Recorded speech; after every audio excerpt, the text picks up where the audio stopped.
Di video kali ini saya ingin menjawab pertanyaan Kakak Eka Rahmat Alisa ya. Memang harus isi freon bang, bukannya cuci berkala aja, oke. Jadi begini Kak Eka ya. Sebetulnya kalau memang AC apalagi baru ya, itu memang cukup cuci berkala aja, itu memang benar ya, benar adanya. Apalagi AC baru ya. Tapi ketika kita memanggil teknisi AC karena AC kita tidak dingin, nah ini yang saya mau bahas.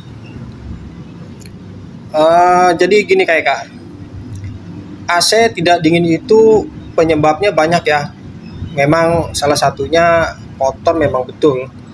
Karena aliran udara yang dari luar disedot oleh kipas indoor untuk dihembuskan ke ruangan ya, terhambat oleh kotoran AC yang kotor ya. Terhambat karena kotoran yang nempel di filter AC. Dan sebetulnya sumber utama yang menyebabkan dinginnya sebuah AC itu ya memang adalah freon ya. Jadi AC dingin kenapa sih? Ya karena ada freon.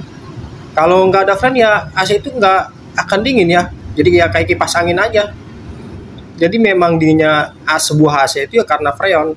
Terus apakah setiap cuci harus nambah freon? Ya nggak juga. Nah, di sini kakak harus hati-hati ya. Hati-hati terhadap apa nih? Terhadap tukang tipu menyamar jadi tukang AC ya. Nah, tukang tipu yang nyamar jadi tukang AC, kakak hati-hati. Karena kalau tukang AC itu sebetulnya nggak ada yang menipu ya.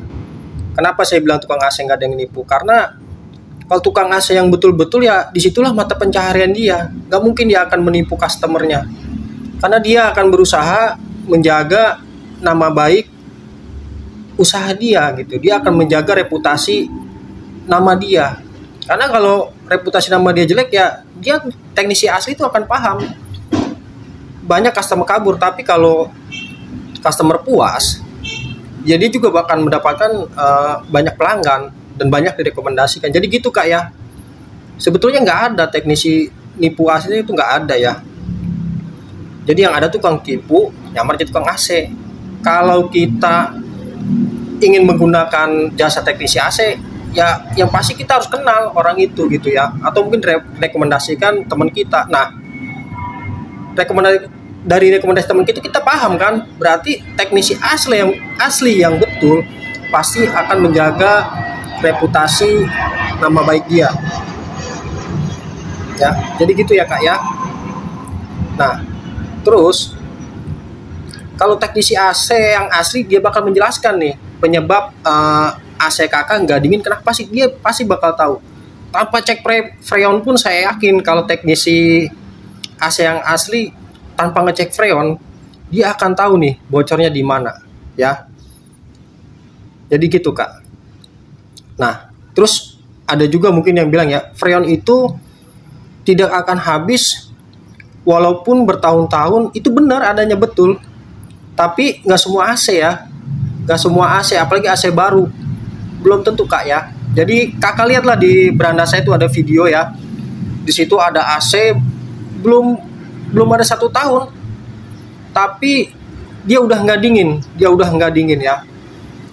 Awalnya juga saya nggak yakin kalau ada kebocoran ya di evaporator, karena saya lihat tuh masih glass banget. Wah, kok kayak kalau kita lihat kita teknisi itu nggak bakal nyangka. Tapi ketika saya bongkar indoor, saya tes press pakai kompresor ya kan, dikasih tekanan tinggi, ternyata memang bocor ya. Kakak bisa lihat lah di video saya, mungkin ada ya. Jadi gitu Kak, jangan kita beranggapan wah AC baru itu nggak mungkin kurang freon. Belum tentu juga ya, belum tentu. Karena kalau kita bicara AC nggak dingin itu faktor banyak ya, penyebab utamanya ya freon gitu.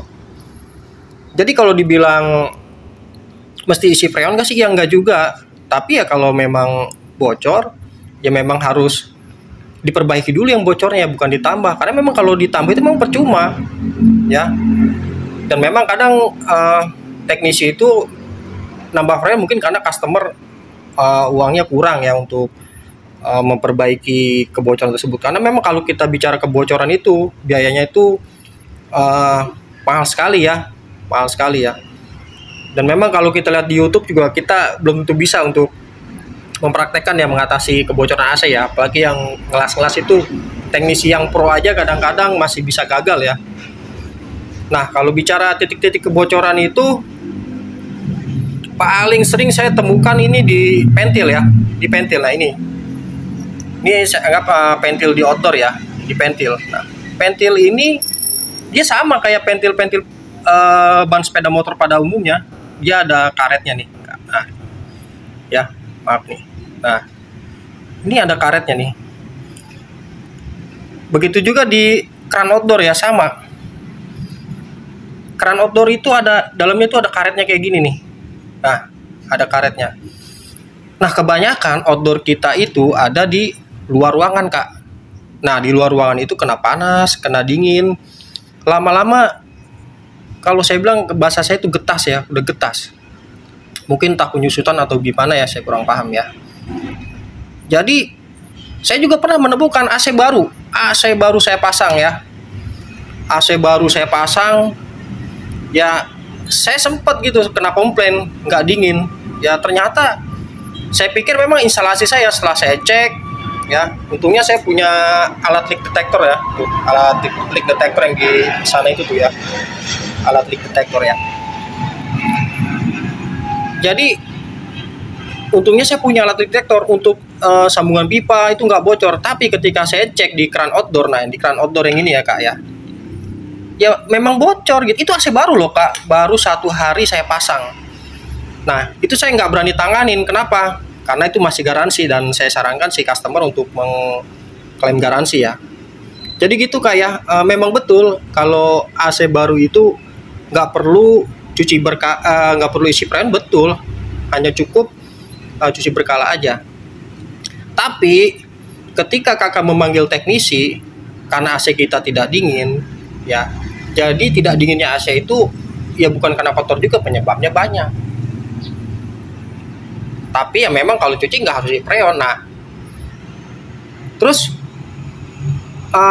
kita gimana nih untuk mengatasi tukang tipu ya, bukan teknisi AC yang nipu, nggak ada. Tukang teknisi AC nipu tuh nggak ada. Tukang AC pasti bakal menjaga reputasi nama baik dia ya, karena di situ mata pencaharian dia. Kalau tukang tipu ya karena dia gimana caranya hari itu dapat uang. Tapi kalau teknisi AC saya yakin Kak nggak akan kayak gitu ya. Jadi kakak juga harus hati-hati ya. Ya caranya gimana? Ya, ketika nyuci AC, ketika ingin ngecek freon, ya udah bilang aja kakak nggak usah ya, nggak usah. Kita mungkin bisa lihat di pipa. Nah pipa yang nempel ke kran outdoor nih, pipa yang nempel ke kran outdoor, yang biasanya ada di outdoor ya. Pipanya itu kakak lihat, kalau dia ngembun. Itu freon menandakan tuh freonnya cukup ya. Yang bagus itu dia ngembunnya atas bawah ya Kak ya. Kalau dia nge-freeze atau kayak bunga es putih, itu freon kurang. Nah itu freon kurang. Tapi kalau dia kering, itu freon nggak ada sama sekali. Tapi apakah itu jadi patokan? Nggak juga ya Kak ya. Jadi memang ada beberapa AC juga ya dia kelihatannya ngembun, tapi ketika kita ngecek manifold itu memang freonnya berkurang ya. Tapi kakak juga bisa merasakan ya. Ya kalau kakak pengen tahu juga ya, kakak rasakannya hawa di outdoor ya. Hawa angin yang keluar dari outdoor itu panas atau enggak ya. Bukan panas sih, hangat ya. Bukan panas tapi hangat ya. Kalau hawa dari outdoor itu enggak hangat, itu pasti freon kurang ya. Nah, jadi begitu kayak mudah-mudahan saya bisa menjawab pertanyaan dari kakak ya, kakak Eka. Jadi kita juga harus hati-hati dalam mencari teknisi AC ya. Jangan sampai kita dapat tukang tipu nyamar gitu tukang AC ya. Kalau teknisi asli Kak, saya yakin Kak, dia bakal jaga reputasi nama baik dia ya. Tapi kita juga jangan seujon dengan teknisi AC Kak. Karena kalau kita bicara kebocoran, itu titiknya banyak banget, di pipa, di sambungan ya, di evaporator, di kondensor segala macem. itu nggak mudah Kak untuk mencari titik kebocoran, apalagi AC-AC yang udah lama Kak ya. Jadi gitu Kak ya, mudah-mudahan bisa menjawab pertanyaan Kakak ya. Semoga Kakak selalu diberikan kesehatan yang maha kuasa, dilancarkan rezekinya, amin.